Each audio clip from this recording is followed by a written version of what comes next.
Hello guys! So for today's video guys, aalamin natin kung makapag-withdraw ba nga ba tayo sa GoCrypto application.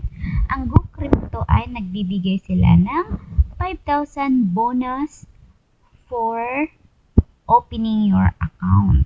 Yung 5,000 bonus mga mima ko is i-trade nyo yan sa Bitcoin na nasa dashboard lang yan makikita. So, as you can see, my balance now is $29,000.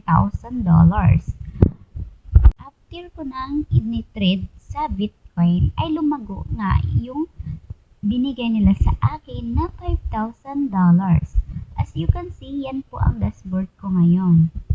So, ngayon po, marami kayong katanungan kung makapag-withdraw nga ba tayo dito. So, makikita naman natin sa settings na walang withdrawal icon.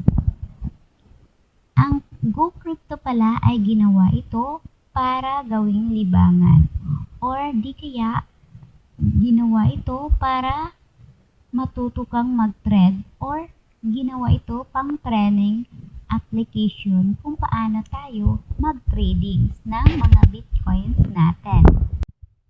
So, mag-enjoy lang tayo dito dahil buong akala nyo is mawi-withdraw nyo ba ang GoCrypto, ngunit ang katotohanan ay hindi.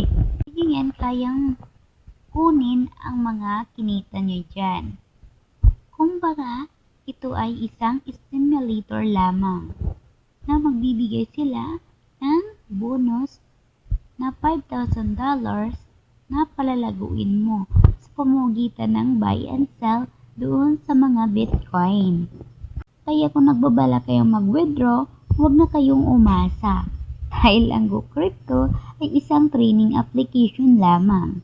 At kung gusto niyo ng mga legit na trading app na gusto niyo makapag-withdraw, ay pumunta lang kayo sa mga legit application na pang trading talaga. As you can see, marami silang ads na ibinigay sa inyo habang kayo ay nasa GoCrypto application.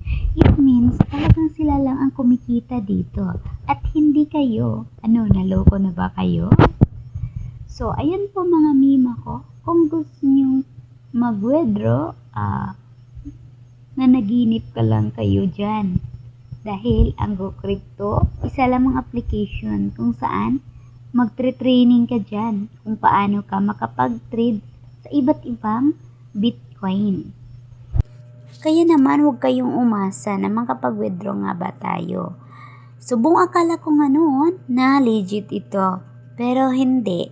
Kasi nga wala silang withdrawal icon. So that's for today's video. Thank you for watching.